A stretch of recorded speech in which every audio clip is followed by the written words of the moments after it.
नमस्कार, मेरा नाम साहिल कुमार है और आप एक न्यूज़ 24 देख रहे हैं।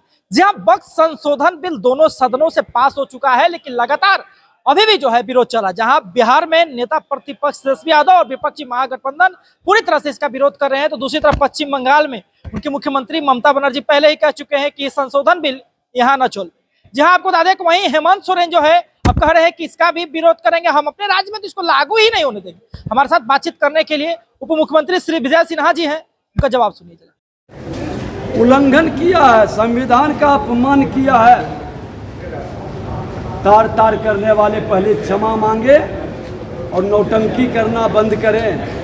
कांग्रेस राजद के लोग हमेशा संविधान का अपमान करते हैं, संविधान के विरुद्ध बयान देते हैं, संवैधानिक संस्था के बारे में भ्रम फैला करके जन आंदोलन की तैयारी करते हैं।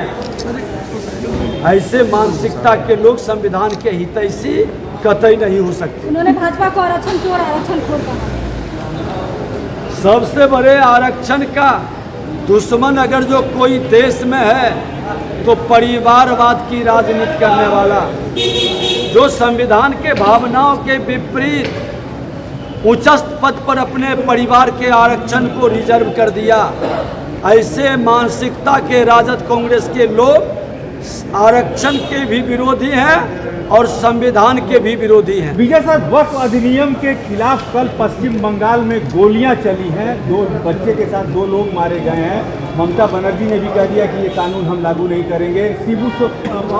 हेमंत सोरेन ने आज कहा है कि हम ये कानून लागू अपने राज्य में नहीं करेंगे, क्या कहेंगे? जो राष्ट्र के हितैषी नहीं है, जो अपने सत्ता और वोट की राजनीति में राष्ट्र को कमजोर करना चाहते हैं, जो कमजोर मुसलमानों को उसका हक देना नहीं चाहते, जो गरीबों का हितैषी नहीं, जो गरीब विरोधी है, जमीन माफियाओं के हित में काम करने वाले लोग इस विधेयक का विरोध कर रहे हैं।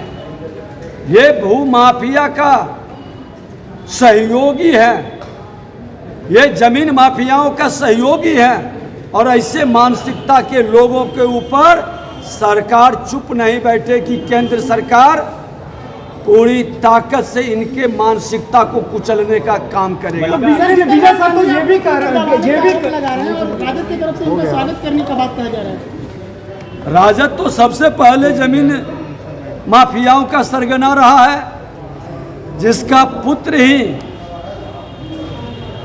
1 वर्ष के उम्र में ही कई संपत्तियों का मालिक बन जाए। ये तो माफियाओं का ही एक जमकड़ा। जितने इंडी गठबंधन में बैठे लोग हैं, परिवारवाद एक भूमाफियाओं का सरगना है और ऐसे मानसिकता को ज़्यादा परेशानी हो रही है इस विधेयक से।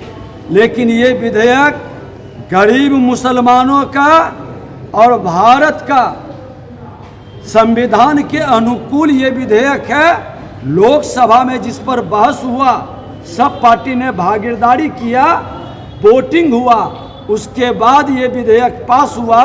इसका विरोध करने का मतलब संविधान का विरोध, और संविधान विरोधी मानसिकता के लोग देश को कतई स्वीकार नहीं। कन्हैया कुमार ने आरएसएस को गाली दिया है, कातिल कहा। स्वागत कर रही है कन्हैया कुमार जिस मानसिकता के अंदर पले बढ़े हैं, जिसकी गोद में भारत तेरे टुकड़े होंगे के सोच लेकर कांग्रेस की गोद में राजनीति कर रहे हैं, ऐसे मानसिकता के लोग राष्ट्र की एकता अखंडता के लिए अपना बलिदान देने वाले राष्ट्रीय स्वयंसेवक संघ से वो परेशान है। उनकी मंशा खत्म कर दिया गया, उनकी सोच को कुचल दिया गया। राष्ट्रीय स्वयंसेवक संघ मां भारती के संतानों का राष्ट्र के प्रति जिम्मेवारी को जगाते हैं, आभास कराते हैं और सबका साथ सबका विकास के भाव को हर वर्ग तक पहुंचाते हैं। इसलिए ये लोग परेशान हैं। चलिए छोड़ दीजिए। अभी आपने सुना, उन्होंने स्पष्ट तौर पे कहा कि जो लोग भूमाफिया है, जिन्होंने भूमि पर कब्जा किया है, किसी का जमीन हड़प कर बैठे हुए, उन लोगों को स्पष्ट तरीके से इस चीजों से दिक्कत होगी। साथ ही में उन्होंने कहा कि जब बिल दोनों सदनों से पास हुआ है तो संवैधानिक है, और जो भी इस बिल को नहीं मानेगा वो सीधे तौर पे संविधान के खिलाफ है। आप क्या समझते हैं? अपनी प्रतिक्रिया में कमेंट बॉक्स में जरूर दें। फिलहाल के धन्यवाद। आप एक न्यूज़ 24 देखिए।